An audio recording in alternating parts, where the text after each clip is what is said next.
Ok. Alors, bon, bah, bonjour tout le monde, merci pour votre patience. Il faut que j'enlève aussi ta voix sur l'ordi. Ok. Euh, Merci pour votre patience. On est super contente de vous retrouver en live aujourd'hui avec Stéphanie Barrios. Euh, juste Stéphanie, parle que je sois sûre de t'entendre sur le téléphone. Oui, là, est-ce que tu m'entends comme ça? Non. Ah, mince. Vas-y, parle. Coucou, je suis là. Ça va pas marcher, je vais faire ça. Et Tu comme ça, m'entends? moi, je t'entends Voilà. très bien, Ok, on vraiment. fait comme ça. C'est pas grave. Allez. Comme disait Amila, on est psychologue et thérapeute, pas spécialiste technique. C'est tout, point. Régulation de notre système nerveux, positif. Ça a été accompli. Génial. Bon, bah, c'est super, on a réussi, c'est le principal. Donc, bon, ce soir, on est super heureuse de vous retrouver parce qu'on va parler tout ensemble d'écoute et du corps. Oui. Ouais, Et ça. c'est quelque chose qui nous tenait beaucoup à cœur avec Stéphanie, de Mm. parler de ça, de se rejoindre pour parler de tout ça. Ouais, moi, je suis ravie. J'adore parler du corps hein, pour les personnes qui me connaissent.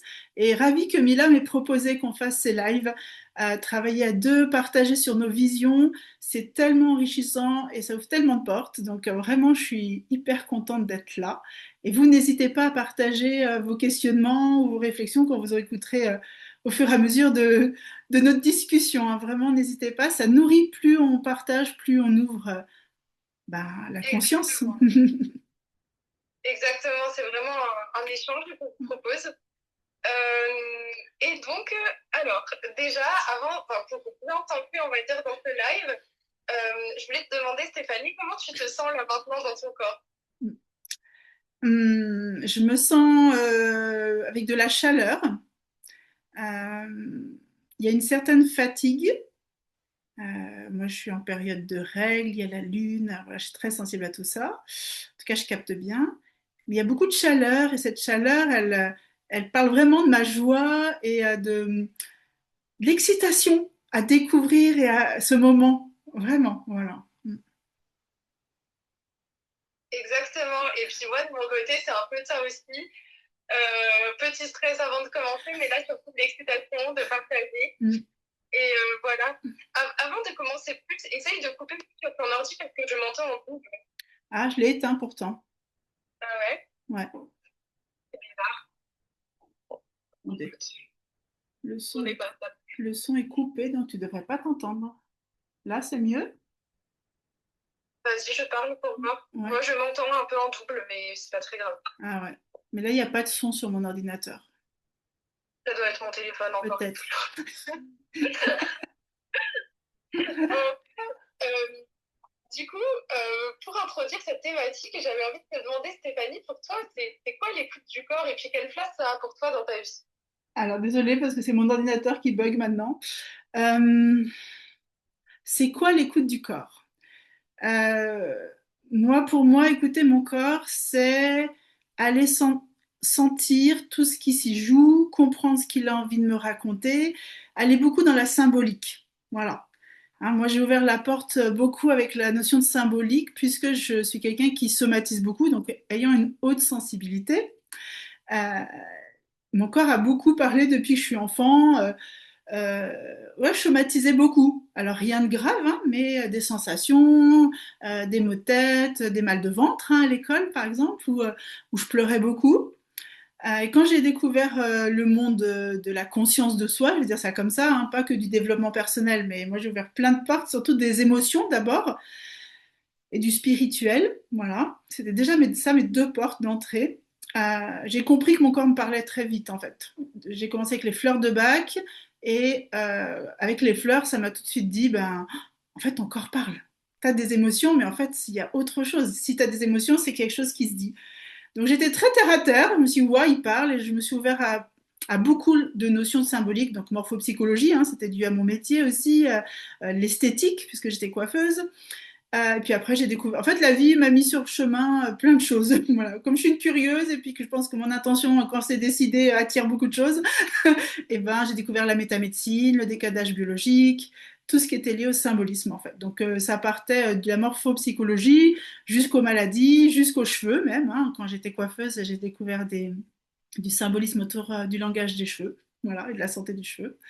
Donc voilà, et c'est vraiment beaucoup le symbolisme qui m'a aidé à comprendre, en tout cas il a fallu que j'intellectualise au départ, bien sûr, que mon corps me parlait à travers tout ce que je ressentais, et que c'était pas juste, c'était pas une maladie, c'était pas un problème, c'était son langage. Et puis voilà, j'ai passé au moins 20 ans de ma vie à m'intéresser. En plus, c'était l'époque où, alors à l'époque, il n'y avait pas grand-chose. J'allais au fin fond de la Fnac, comme je disais, pour aller chercher mes livres, mais c'était un début de quelque chose quand même.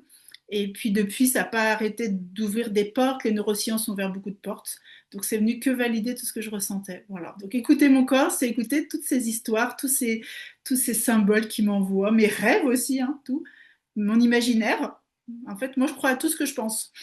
Voilà, c'est ça. Je suis un peu, voilà, si on pourrait dire original, hein, si on veut dire ça, si on mettre une étiquette sur ça. Mais je crois à tout ce que je rêve et à tout ce que je vois et à tout... Une mouche qui me passe devant, c'est un symbole pour moi. Voilà, quand je me pose une question, par exemple. Voilà. C'est une façon. Voilà. Et pour toi, c'était quoi? C'est quoi pour toi écouter ton corps? Merci pour ton partage. Déjà, il y a plein d'échos et tout ça. Et puis, je me dis qu'il y aura sûrement plein d'échos avec les personnes qui nous écoutent, que ce soit en direct ou en replay, tu vois. Il n'y a pas de hasard de toute manière. Je pense un peu comme toi là-dessus. Hein. Je suis pleinement d'accord. Et moi, du coup, à la base, je pense que depuis que je suis enfant, je ne suis pas très connectée à mon corps en réalité. Ou bien je suis connectée qu'à une partie, on va dire, à travers ma grande sensibilité, que ça, par contre, j'ai depuis toujours. Mais que du coup, c'était trop fort pour mon système à ressentir, pour mon corps et tout ça. Et du coup, c'est comme si bon, je m'étais coupée du côté un peu physique pour me dire, bon, ok, je peux pas tout gérer, il faut que je fasse un choix. Euh, et bien sûr, c'est inconscient. Quand je dis ça, c'est un mécanisme inconscient. Je mets de la conscience dessus, mais je me le dis pas au quotidien, quoi. Et en fait, moi, ce qui a fait un gros déclic par rapport à ça, par rapport à toute cette écoute du corps, cette conscience de mon corps, bah, ça a été un diagnostic de maladie et ça a été l'endométriose. Ok. Ou je dirais même un peu avant aussi à travers quand j'ai découvert que j'avais du vaginisme. Okay. Ça a commencé par là. Donc en fait, c'est toute cette conscience, ou plutôt non-conscience, que me montrait mon corps en fait autour de toute cette zone pelvienne, de mes organes, de mon utérus, où à un moment, j'ai dû, par la force des choses, aller regarder tout ça, parce que sinon, c'était limite une question de survie, en tout cas psychologique, tellement c'était compliqué pour moi. Et je pense que s'il y a des femmes là qui regardent le direct qui ont aussi de l'endométriose, peut-être Louise, tu te reconnaîtras. Je connais un peu ton parcours et tout ça. Et du coup, je pense que c'est quelque chose, quand on a une maladie, à un moment, c'est le corps qui dit regarde-moi, et on est obligé, on ne peut pas détourner le regard à ce moment-là.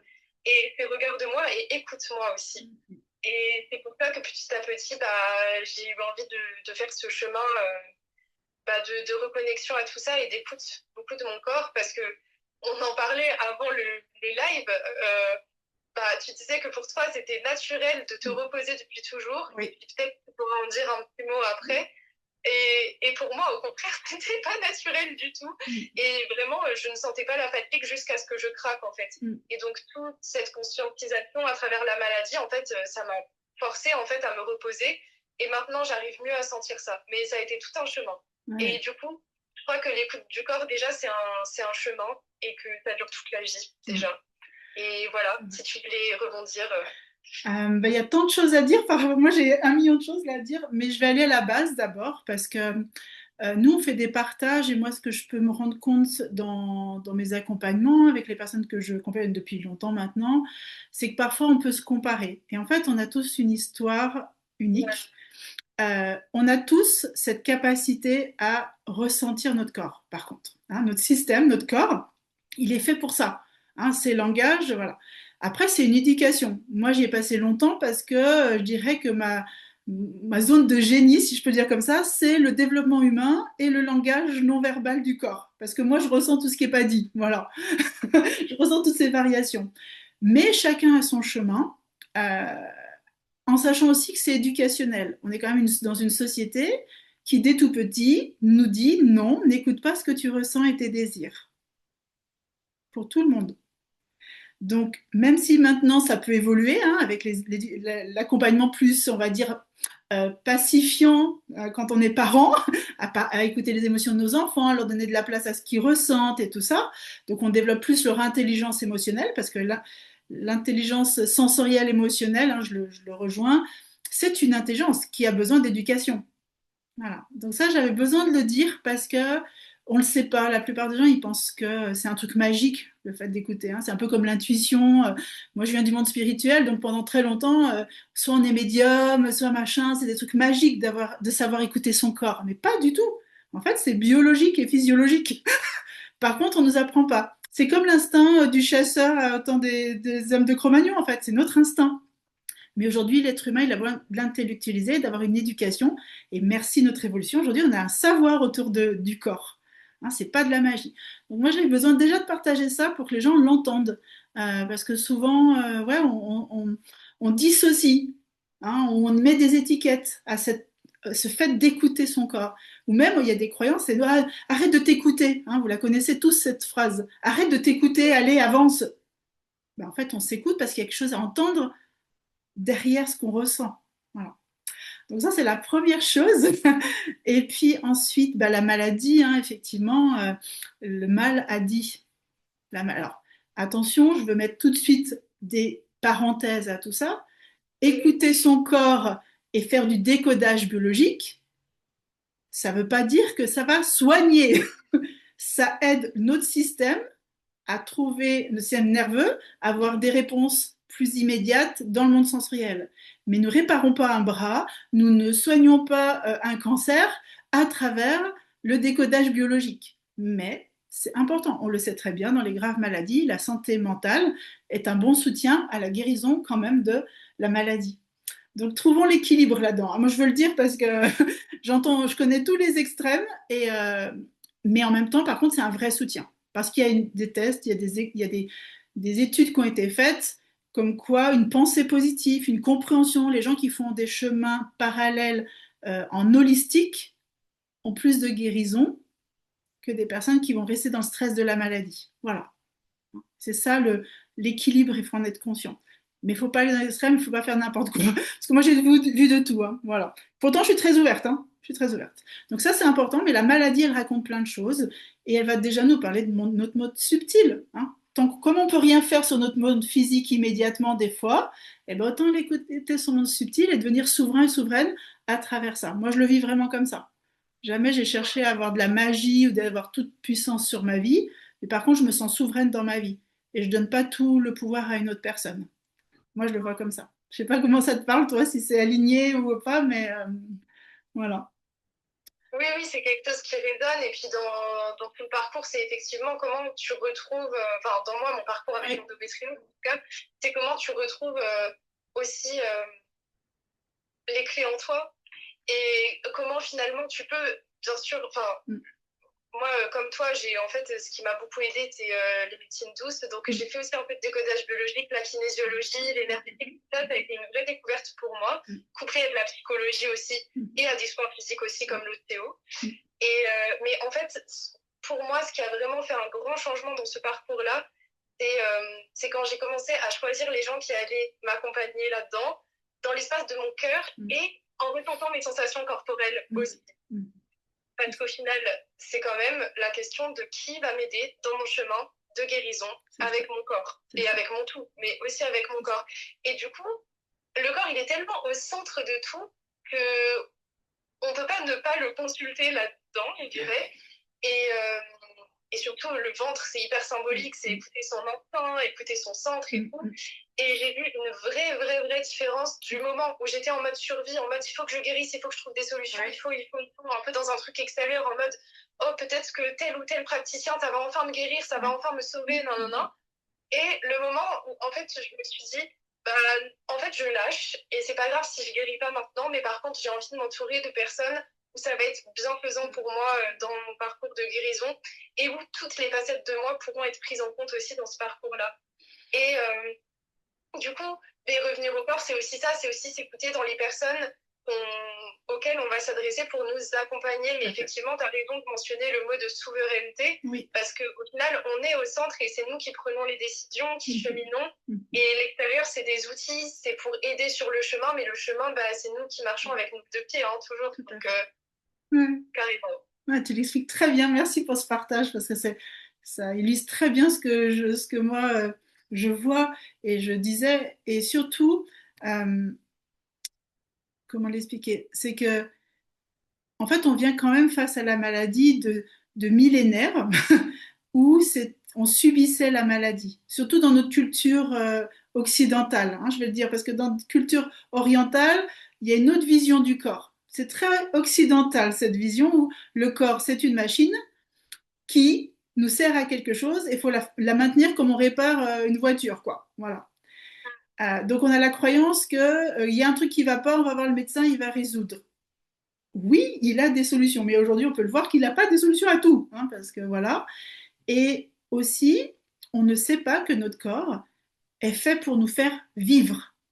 Hein. Le seul rôle du corps, si on est un peu dans le spirituel, j'ouvre un peu cette porte, l'âme, elle vient choisir, elle incarne dans un corps, hein, ou l'énergie, vous y mettez le mot que vous voulez, moi je mets le mot âme, mais notre vibration, elle construit un corps qui est notre capacité à faire l'expérience de la vie. Donc il est là que pour nous. Et il n'y a que nous qui sachions comment on a envie de vivre les choses. Et même face à la maladie. Voilà. Par contre, les autres, l'environnement, et peu importe que ce soit, on va dire, holistique, allopathique, intellectuel, en fait, c'est des cartes, comme tu dis très bien, qu'on choisit. Moi, je vois tout ma vie, que ce soit dans le monde spirituel, dans le monde matériel, dans le monde plus subtil aussi. Tout est des cartes et c'est moi qui décide comment je joue au jeu de ma vie, en fait. Et la santé, le corps, écouter son corps, c'est écouter sa propre antenne. Moi, c'est vraiment ça. Et rationnellement, on va parler peut-être de la maladie, hein, comme là c'est le sujet, on va dire, mais ça peut être aussi les relations, ça peut être les choix de vie. Voilà, on voit bien dans notre société qu'aujourd'hui, il y a une sorte de révolution à s'individualiser, pas l'individualisation, hein, à s'individualiser dans le groupe et pas faire tout le temps partie de toujours les groupes. Voilà. Et s'écouter, ça en fait partie. Donc aussi, moi, je rencontre des personnes qui ont des histoires différentes, ils cherchent l'individualisation pour des raisons diverses. Et ça revient toujours au corps. Si vous écoutez tous les domaines, ça revient toujours à notre identité et à notre corps. Tout le temps, tout le temps. Pour moi, en tout cas, c'est comme ça que j'entends les gens se cherchent. On veut répondre à la question qui je suis, en fait. Donc vraiment, c'est important. Et dans la maladie, ben, quand on prend son pouvoir, ben, on enlève du stress. Voilà. C'est ça, et puis tu parlais du rapport au corps et en lien avec l'identité. Ouais. Et c'est vrai que c'est super intéressant. Je sais que toi, tu travailles beaucoup avec le miroir, tu vois. Je ne sais pas si tu veux en dire quelques mots, comme commencer à introduire ça. Oui, je volontiers. Alors, en fait, moi, l'identité, ça se ramène à l'âme. Pour moi, on est une vibration, on est une essence avec une identité. Mais c'est en faisant l'expérience sur Terre, du corps, de la vie, on va se découvrir un peu plus. Hein. On va, on va aller vers la réalisation de soi aussi. Parce que c'est pas juste qui je suis, c'est qu'est-ce que je fais aussi dans ma vie. Qui je suis, à quoi je sers, hein, les questions existentielles, spirituelles. Voilà. Et moi, en fait, je suis passée par le chemin de l'identité parce que bah, mon métier au départ, c'était coiffeuse, c'était l'esthétique, c'était l'extérieur. Mais dans ce chemin, pendant 20 ans, 27 ans maintenant, j'ai découvert qu'en fait, c'était d'abord une rencontre avec soi. Parce que la plupart du temps, on sait pas, on se rencontre jamais. Et le miroir, pour moi, c'est l'outil de se rencontrer. Parce que quand on est un enfant, nos neurones miroirs vont faire que pour notre survie, on va se comparer à notre environnement. Hein. C'est ça qu'on va faire, comme ça on va se comparer, on va regarder papa, maman qui mange, papa, maman qui parle, papa, maman qui se déplace, notre environnement plus large aussi, et ça va nous créer des désirs qui vont créer la myélinisation, hein, qui va nous donner des envies, et après tout le mouvement musculaire en fait. Voilà. Donc ça c'est le truc biologique. Mais au niveau identitaire, sens de la vie, c'est pas l'environnement qui nous donne du sens de la vie, c'est savoir qui on est, c'est sentir qui on est. Et on peut pas se comparer à l'autre. Puisqu'on est encore dans un système où on va être dans la comparaison, on ne sort pas et on ne se regarde pas dans le miroir. On ne se regarde pas en face, on se regarde en face pour juger, mais pas pour se dire waouh, je suis. On n'envoie pas à notre cerveau le message de waouh, je me regarde. Et aujourd'hui, on critique beaucoup les réseaux sociaux parce qu'on dit oui, les jeunes sur les réseaux sociaux, ils se montrent. Mais si vous saviez, en fait, ils passent là, ceux qui font des vidéos comme vous et moi là, on est, hein, on se regarde en fait. Moi, je me parle à moi-même et à Mila. Et en fait, à mon cerveau, ça envoie plein d'infos. Donc voilà un peu la base. Et de tout ce que j'ai compris, je me suis dit, en fait, moi, je suis devant un miroir depuis que j'ai 15 ans. J'ai commencé la coiffure. J'ai commencé un chemin personnel, j'avais 20 ans. Et en fait, au fur et à mesure que j'ai avancé dans mon chemin, j'ai vu comment je me regardais. J'ai vu que mon regard changeait à travers le miroir. Et c'est ça qui m'a fait dire qu'on ne se regarde jamais vraiment avec amour. Moi, je dis tout simplement, des fois, pour bousculer un peu quand je fais des événements ou des groupes, ou même individuellement, je dis aux gens, est-ce que vous dites bonjour le matin dans le miroir? 100% des gens me disent non. En fait, on dit bonjour à tout le monde, on nous a dit, ah, dis bonjour à la madame, ah, dis bonjour, fais la bise, fais ci. Et en fait, on a 40 ans ou 30 ans, ou, voilà. Et en fait, on ne s'est encore pas dit bonjour une seule fois à soi-même, quoi. Donc le Oui. miroir, pour moi, c'est la première rencontre essentielle avec soi-même. Il n'y a rien de narcissique, il n'y a rien d'égocentrique. C'est très, je peux dire scientifique si je peux me permettre, hein, parce que c'est une expérience, hein, j'ai testé. C'est qu'en fait, à notre cerveau, on s'envoie enfin un miroir de nous-mêmes et on se regarde nous-mêmes d'abord. Et là, du coup, on peut commencer à prendre conscience on existe. Hmm. Pas Merci très pour loin. ton partage, Stéphanie. Ça fait tellement d'écho. Et en fait, tout à l'heure, tu as dit une phrase, tu as dit oui, euh, on se regarde jamais dans le miroir si ce n'est pour se juger. Et moi, ce qui m'est venu, c'est que vraiment, on devrait se regarder effectivement pour se célébrer. Oui. Tu vois, j'avais la notion de célébration. Et bon, peut-être que ça vient après le fait de s'écouter, je sais pas, mais peut-être que ça peut se nourrir l'un l'autre, qu'il n'y en a pas l'un qui vient. Et Alors, que, en fait, peu importe les outils qu'on utilise, au final, tant que ça nous aide à nous reconnecter à nous-mêmes et à notre propre rythme, je crois que c'est intéressant. Et tu vois, j'avais envie qu'on parle un peu plus de la notion de rythme, d'écouter son rythme intérieur, oui. comme c'était présent avant le live. Je me dis, Si tu veux. là, c'est le moment. Et, Mais moi, et tu vois, je voudrais juste rebondir sur quelque chose, si tu peux garder ton fil de ce que tu as dit. En fait, peu importe l'expérience que vous faites, de toute façon, c'est l'expérience de votre vie. Et ça vous ramènera toujours à vous si vous revenez toujours dans votre centre. Voilà. Le miroir, la seule chose que ça va faire, c'est que c'est avec vous-même que vous allez valider des choses. On est sur un autre plan. C'est bizarre, c'est plus matérialiste, c'est plus dans la matière le miroir. Parce que moi qui viens d'un chemin spirituel, mon individualisation, je l'ai bien travaillée. Mais il y a un moment, moi-même, j'ai dû me regarder à nouveau dans le miroir pour découvrir vraiment qui j'étais. Parce que sentir ne fait pas la matière malgré tout. Il manque une part, notre cerveau est aussi logique. Hein, il est subtil, mais aussi logique. Donc, oui, je médite, oui, je me reconnecte à mon corps, oui, j'écoute mon corps, oui, j'écoute mes sensations, oui, j'écoute, oui, je réfléchis comment je pense aux choses, quelles sont mes valeurs et tout. Super, je suis dans mon intérieur. Mais à un moment, j'ouvre les yeux et je me regarde dans cet intérieur. Parce que quand j'ouvre les yeux et je me regarde dans le miroir, est-ce que je suis OK? Parce qu'après, il faut retourner au monde avec cet intérieur.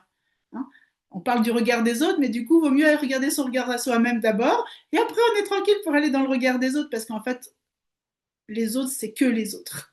Voilà. Et j'avais envie de mettre cette nuance, si tu me permets, parce qu'il y a un moment, on est des générations où on parle plus d'introspection parce qu'on a besoin de retrouver ce chemin, parce qu'on a une société très intellectualisée, on a eu besoin de rationaliser ce qui était très spirituel, très religieux avant. Hein.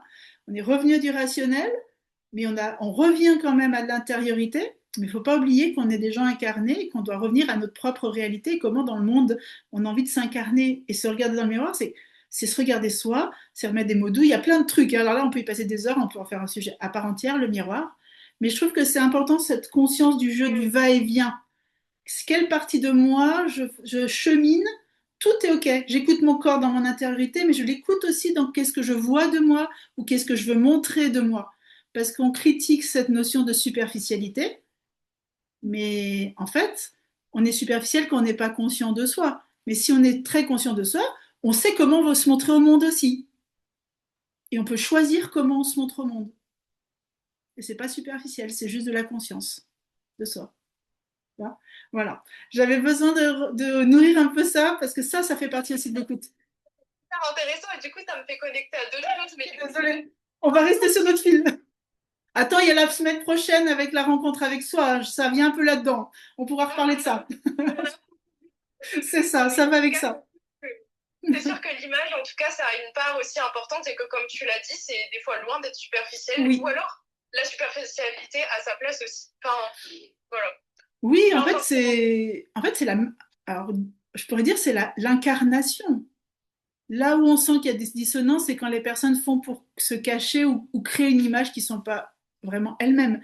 Quand l'identité est trop effacée à la personnalité. Parce que l'identité, c'est notre essence profonde. La personnalité, c'est l'interaction avec l'autre. Normalement, la personnalité est nourrie par l'identité. Mais parfois, la personnalité, elle est contrôlée parce que l'intérieur est trop blessé. Quand il y a trop de trauma, quand il y a trop de souffrance, ou quand il y a une non-connaissance de soi parce qu'on n'a pas eu l'espace d'être soi, ben on va jouer des jeux et notre cerveau, il le fait. Parce que c'est pas. Souvent, c'est inconscient. Il y a plein de gens qui ne se rendent pas compte de ce qu'ils font, en fait. Parce que c'est notre cerveau qui utilise ça pour survivre dans la société. Voilà. Donc, mais on en parlera la semaine prochaine de ça, de ce sujet de cœur. Revenons au temps. Et du coup, aussi, par rapport au rythme intérieur, oui, ouais. Je vais commencer par parler de un peu ma perception et ensuite je te renvoie à la balle.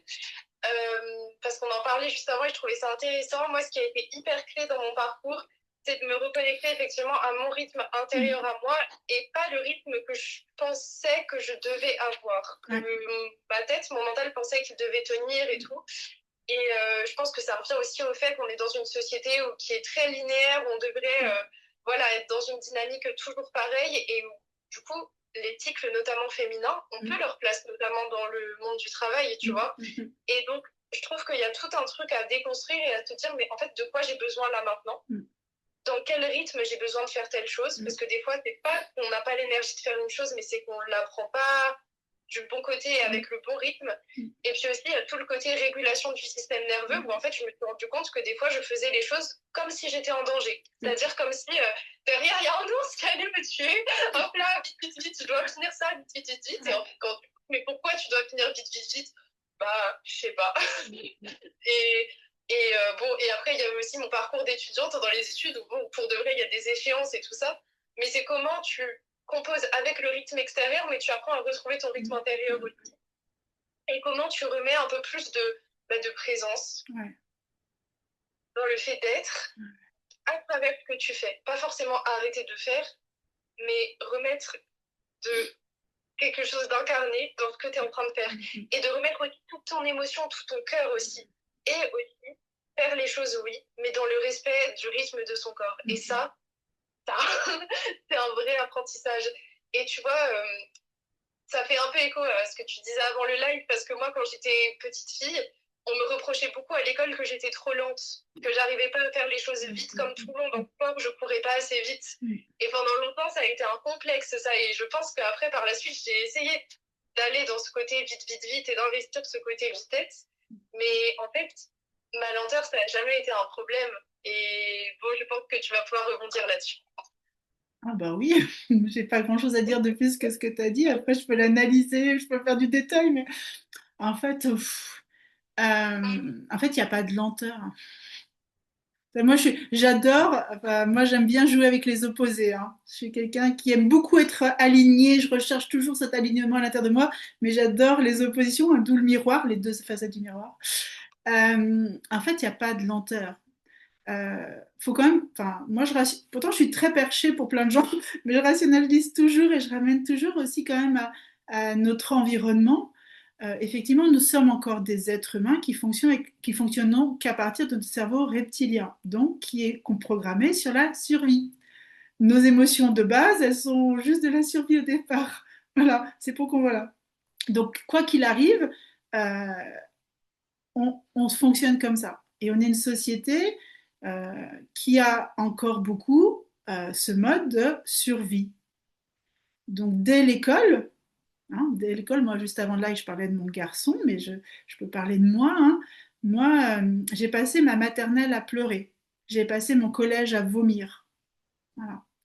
Pas parce que j'avais un problème, parce que déjà, je me trouvais pas bien à l'école, je m'ennuyais gravissime, mais je m'ennuyais pas intellectuellement, je m'ennuyais humainement. Voilà. La discipline, c'est pas que je suis quelqu'un de pas discipliné, hein, je suis quelqu'un de très discipliné, très ordonné, qui aime le calme, qui aime ses boîtes rangées, voilà. Mais il y avait trop d'interactions, je ressentais trop de choses, je ressentais la tristesse de ma maîtresse, j'en suis sûre, quand elle était triste. Voilà.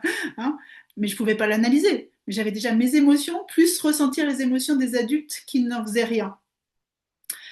Et, euh, et moi, j'avais besoin de temps. Voilà. Donc ça, je ne l'ai pas su, je l'ai découvert plus tard et je l'ai découvert quand j'ai eu mes enfants. Parce que bizarrement, quand j'ai eu mes enfants, je n'ai pas reçu cette écoute et cette présence, mais pour eux, c'était une évidence que j'ai fait qu'à l'instinct avec mes enfants. J'ai lu des livres, hein, mais j'ai fait beaucoup à l'instinct parce que j'avais déjà beaucoup cheminé sur moi. Et je savais un petit bébé, la seule chose qu'il avait besoin, c'est qu'on l'écoute émotionnellement. Voilà. Il avait la nourriture, un toit, ça ils avaient, et le développement se faisait aussi émotionnellement, en tout cas sensoriellement. Et ma fille, elle a mis hyper longtemps. Par exemple, elle allait aux anniversaires, elle jouait toute seule dans un coin. Et puis, au départ, je m'inquiétais. Hein, en tant que maman, je me dis, bon, est-ce que ça va? Puis à la fin, elle me disait, ah, c'était génial. Mais les mamans, elles me disaient, oh, elle s'est ennuyée. Je sais pas, non. Et je me suis rendu compte que pour aller vers les autres, il lui fallait plus de temps. Et moi, j'étais gardienne de ça. Alors, bien sûr, ça a dérangé plein de gens. Je ne raconterai pas les histoires des autres. Et ça m'a beaucoup aidé à me rappeler que moi, j'aime le temps tranquille. J'aime, je mets peu de musique chez moi que quand j'ai envie de danser.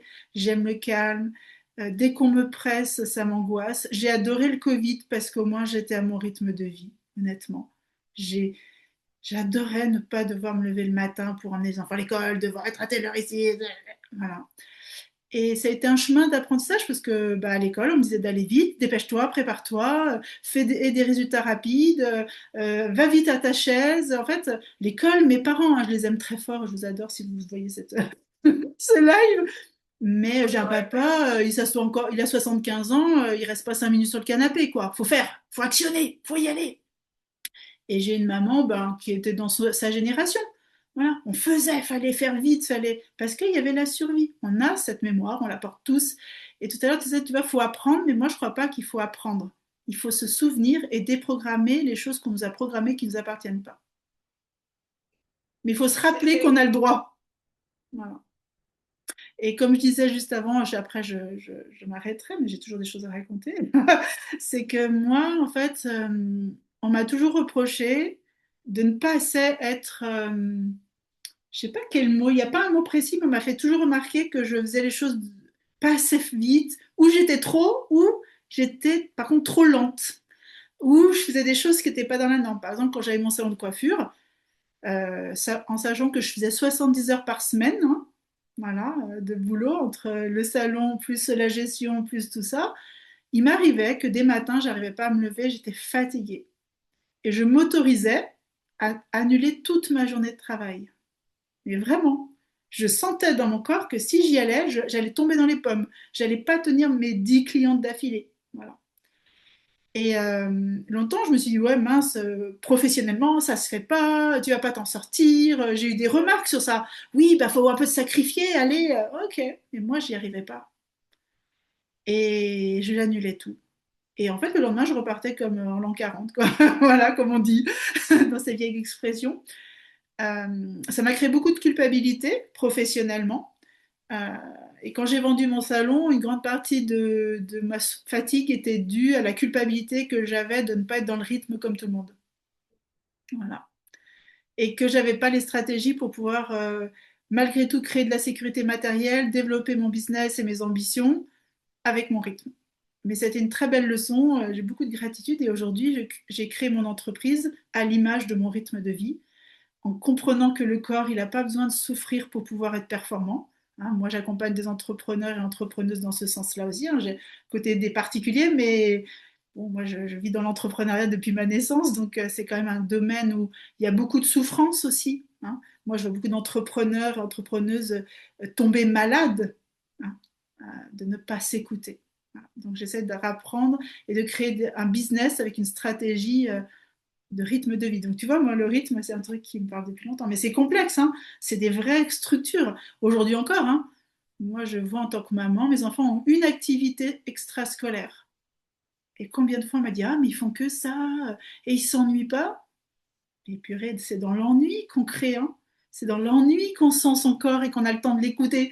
Mais si toute la journée on a quelque chose à faire, à quel moment on va l'écouter? À quel moment l'enfant va aussi intégrer les apprentissages qu'il fait pendant 8 heures à l'école? Quand est-ce que son cerveau a autre chose à gérer, a plus rien à gérer qui lui permet de créer les connexions neuronales? Bah, s'il fait toujours quelque chose, jamais. Voilà. Et ouais. Je suis allée loin, hein, désolée, mais là tu m'as ouvert la porte. Non, c'est exactement ça. Et moi, ça m'ouvre des portes aussi pour rebondir. T'as pas idée. En fait, il y a plusieurs choses. Déjà, tu as dit une phrase, tu as dit tomber malade de ne pas s'écouter. Ouais. Tomber malade de ne pas écouter son corps. Et ça, juste cette phrase en elle-même, je crois qu'elle parle pour elle-même, mais je voulais la souligner parce que je la trouve importante. Et ensuite, c'est trop important, comme tu l'as dit, de prendre ce temps. Ça demande du temps d'écouter son corps. Ça demande du temps, de la présence et je crois qu'au bout d'un moment, ça peut être quelque chose d'instinctif ou même quand tu fais quelque chose, tu remets de la présence dans ton corps et voilà. Mais je crois que quand on n'a profondément pas l'habitude, c'est hyper important de prendre des temps vraiment dédiés à son corps. Oui. Mais c'est-à-dire dédiés à son corps, pas juste tu prends ta douche et tu fais ta skincare. Non. Ou alors tu le fais, mais tu le fais avec intention. Mais en tout cas, prendre un temps où tu te dis, bon, là c'est un temps où je vais écouter mon corps et je vais faire ce qu'il me demande. Oui. Pas ce que moi j'ai envie de faire ou ce que je pense que je veux ou non. Vraiment, là tout de suite dans mon corps, je ressens quoi? Comme on peut ressentir la faim, la soif, le froid, le chaud, mais là de quoi mon corps il a besoin. Et des fois ça va être de ralentir, des fois ça va être d'accélérer. Mais ce sera une accélération décidée comme si toutes les cellules le nécessitaient. Tu vois, je pense que toi comme moi, on aime bien la danse un peu spontanée dans nos appartements, dans nos logements respectifs. Et du coup, des fois, moi, je me pose et j'écoute mon corps et il n'a pas du tout envie de se poser et de méditer. Hein. Il a envie juste de danser, de célébrer de cette manière-là. Et je crois que ça, c'est aussi quelque chose d'important de ramener de la joie dans ce truc d'écoute du corps. Parce qu'en fait, écoute du corps, ça peut sembler un peu chiant, tu vois. En mode, faut que je me pose et faut que j'écoute mon corps. Alors déjà, si on dit il faut, c'est mort, tu vois. Et on a la merde. Évidemment, en réalité, ça fait tellement de joie aussi. Et je sais que quand on se reconnecte à son corps par le biais de la maladie, parce qu'on a une maladie, au début, c'est pas joyeux et vibrant du tout. Et on se dit, mais c'est injuste, pourquoi moi je peux pas faire ça, pourquoi je sais que moi j'ai dû arrêter la course, tu vois, parce qu'actuellement mon corps il peut pas courir, ça lui fait trop de mal. Et ça au début c'est quelque chose que je vivais comme une immense injustice parce que en fait moi j'aime tellement courir, ça me mettait tellement en joie et tout ça. Et du coup moi je trouvais pas de joie forcément pour d'autres choses, etc. Mais du coup c'est comment, même s'il y a des privations, des choses que le corps ne peut pas forcément faire, peut-être regarder ces choses qu'on peut pas faire et prendre le temps d'accueillir ce que ça nous fait ressentir et tout, mais aussi se dire mais quels sont les possibles pour ce corps qui est le mien. Ouais. Ah oui. Ben, c'est très juste ce que tu dis, en tout cas, moi je trouve ça profond et juste, j'aurais pas mieux dit, c'est que l'écoute du corps, s'écouter, c'est pas un truc scolaire, c'est pas un truc qui est un devoir, hein. Euh, le monde de la conscience de soi, de la santé mentale, parce que ça fait partie de la santé mentale, physique et mentale pour moi. Écouter son corps, parce que pour moi, mon corps, c'est tout. Mon corps, c'est pas juste une partie, c'est ma tête, c'est mon corps physique, là, en bas, le bas du corps, c'est mon énergie, c'est mes pensées, c'est mes émotions. En fait, c'est qu'une chose. Et ça, je l'ai exploré quand j'étais coiffeuse, parce que les gens n'ont aucune conscience que leurs cheveux font partie du corps, par exemple. Hein. Quand les enfants viennent en salon de coiffure et que les parents veulent à tout prix, et là je ne culpabilise personne, mais j'ouvre une porte, quand les parents veulent à tout prix que les enfants coupent les cheveux, pleurent comme pas possible, et que les parents disent si, coupez-lui les cheveux, on a pris rendez-vous, moi je refusais. Je leur rappelais que je coupais son corps, et que des fois les enfants sont pas prêts qu'on coupe leur corps. Si je vous prenais votre main, je vous dis allez, laisse faire, je vais te couper la main, on va voir si tu as envie. Voilà, je rappelle juste ça. Et moi j'ai pris conscience que tout est mon corps, et que quoi que je fasse, je suis au service de ma vie à moi, donc on en parlera aussi à ça, mais c'est pas une punition. Et souvent, c'est ça qui est triste, et tu le dis très bien, et toi, tu le fais, parce qu'on peut naître avec une maladie, attention, hein, euh, mais des fois, on attend trop la maladie pour pouvoir s'écouter. Voilà. Hein. On attend d'arriver au maximum. Et sachez que quand on tombe malade, c'est qu'on est au maximum que notre corps n'arrive plus à gérer, en fait.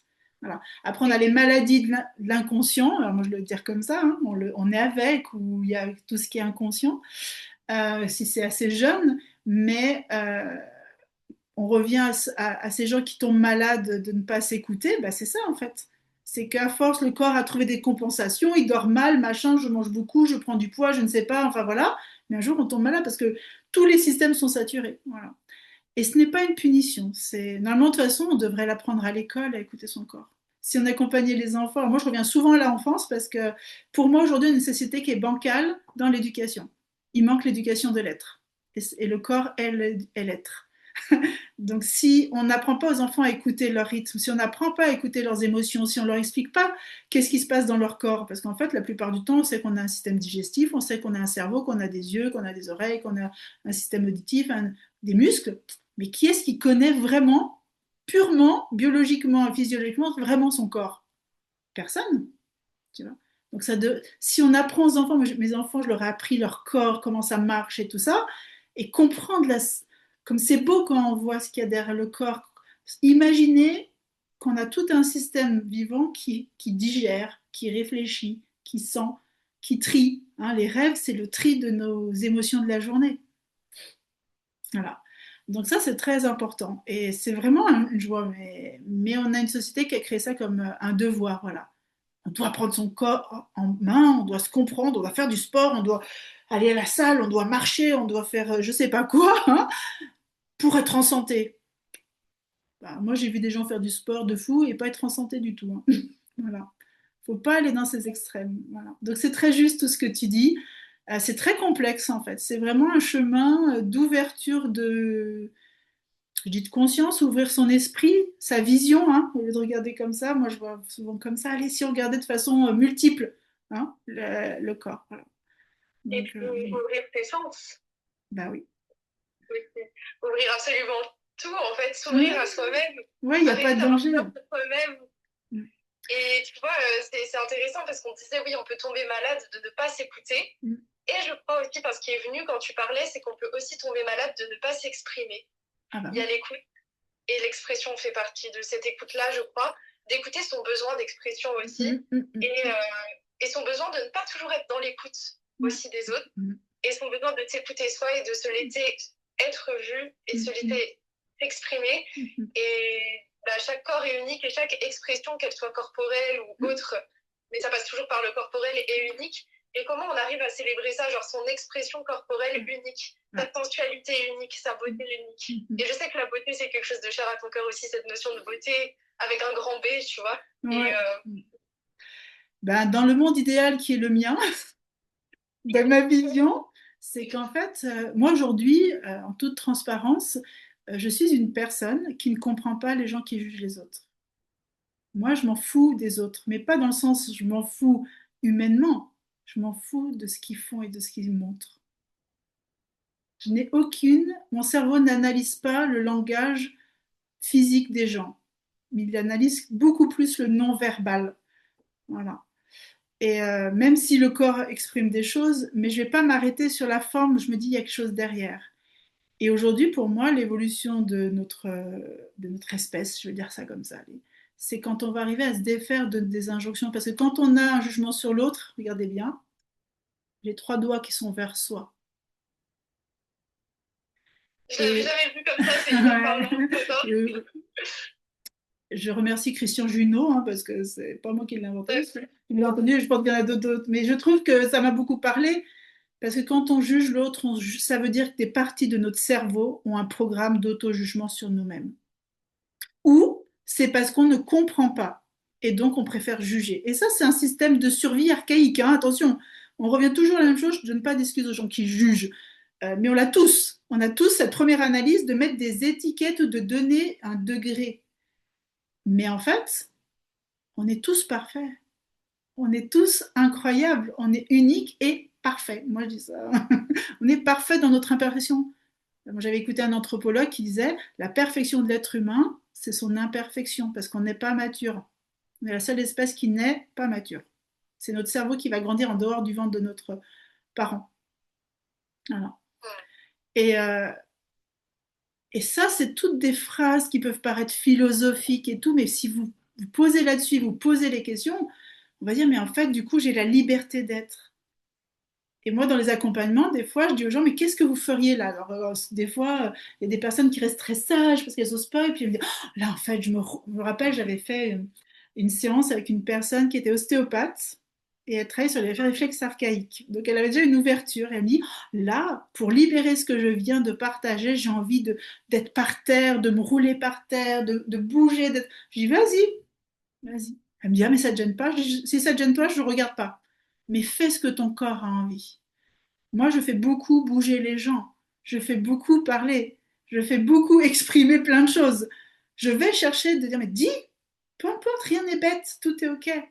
En fait, notre corps, il se met en mouvement pour notre bien-être. Voilà.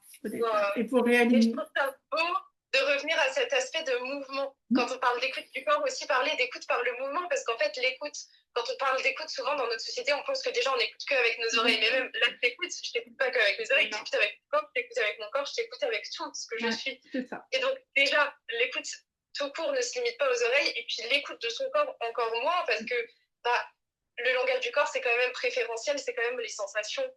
Et donc, du coup, c'est comment tu reviens à tout ça. Et dans le mouvement, c'est un super outil pour remettre justement de la fluidité là où c'était un peu, on va dire, figé, apeuré, pas confiant, douloureux, contracté. Comment petit à petit, on revient remettre de la dilatation et de l'expansion et de l'autorisation à être dans tous les espaces corporels et autres d'ailleurs. Et bon, il est 18h58. Ah oui. Je pense que ça fait à peu près 1 heure qu'on parle. Je voulais savoir si tu avais un petit mot de la fin. Et puis de toute façon, on se retrouve la semaine prochaine pour parler de la rencontre avec le corps dans tous les cas. Donc c'est une très belle transition. Le mouvement est une très belle rencontre avec le corps. Ben, il y a tant de choses à dire, tant de choses à dire. Moi, je vous invite à la simplicité. Voilà. L'écoute du corps ramène à quelque chose qui est enfantin. Je vais mettre le mot enfantin parce que c'est ça qui, pour l'être humain, peut être. Ça veut dire il n'y a pas d'explication, il n'y a pas à essayer de chercher. Je me laisse être. Par contre, quand on est adulte, on sait qu'il y a des dangers. Donc, soyez vous-même d'abord dans des espaces où vous vous sentez en pleine sécurité pour votre système nerveux. Voilà. Puis après, plus vous êtes à l'aise. C'est pour ça que moi, je fais des choses plus chez moi parce que je suis en sécurité. Mais plus je suis à l'aise, des fois, avant, je ne pleurais pas à l'extérieur, je me contrôlais. Maintenant, je peux pleurer de partout, je m'en fiche. Je peux exprimer mes émotions, je m'en fiche. Mais faites dans la simplicité de votre authenticité, mais toujours en sécurité, parce que quand on est adulte, on a par contre déjà développé tous les systèmes de protection et c'est normal parce qu'on a pris conscience qu'on ne peut pas faire n'importe quoi, n'importe où, parce qu'on est une société qui n'est pas encore prête à tout ça. Voilà, c'est tout. Donc simplicité et vous faire confiance, vous êtes parfait et parfaite. Merci Stéphanie et merci aux personnes qui étaient là. Je crois qu'il y avait 2-3 personnes qui sont restées tout du long. Et merci beaucoup. Et juste, bon, c'est vrai que la prochaine fois, peut-être qu'on laissera un peu plus de temps pour si vous avez des questions, si vous avez envie de partager. Là, comme c'était un premier live pour nous aussi, on a expérimenté, on s'est laissé aller dans le flow des partages. Mais vos partages, ils sont beaucoup d'importance et puis ils auront toute leur place la semaine prochaine. Donc, notez si vous avez des choses auxquelles vous avez pensé, des questionnements sur ce que ça a pu faire comme écho en vous. Et puis, on se fera une joie de rebondir dessus et de répondre la semaine prochaine. Oui, vraiment, même si vous voyez en replay, notez dessous ce live vos questions. On va pouvoir les relire. Oui, en commentaire. Et puis, si vraiment il y a plein de questions, ça nous ouvrira la porte de peut-être faire un autre live pour répondre à vos questions. C'est co-créons, hein. Le vécu de chacun, et c'est là où c'est la richesse du corps. Chaque vécu a sa valeur et c'est en communiquant qu'on grandit et qu'on ouvre plein de portes. Et suivant, nous, on peut vous offrir des réponses peut-être. Vous nous envoyer des questions qui nous permettent d'ouvrir encore une autre porte de discussion et de transmettre, parce que pour moi, la voix est d'or. Donc, quand on peut partager, on ouvre la conscience toujours, en fait. C'est ça le plus important. Donc, n'hésitez pas à mettre sous ce live en commentaire vos questions ou vos réflexions. Vraiment. Voilà, merci beaucoup Merci à d'avoir été vous. là et merci Stéphanie. Merci Merci, Mila. merci. C'est un super Et moment. voilà, moi je te laisse couper le live alors C'est que moi qui coupe. Belle soirée à toutes et à tous. Belle soirée Mila. bonne soirée.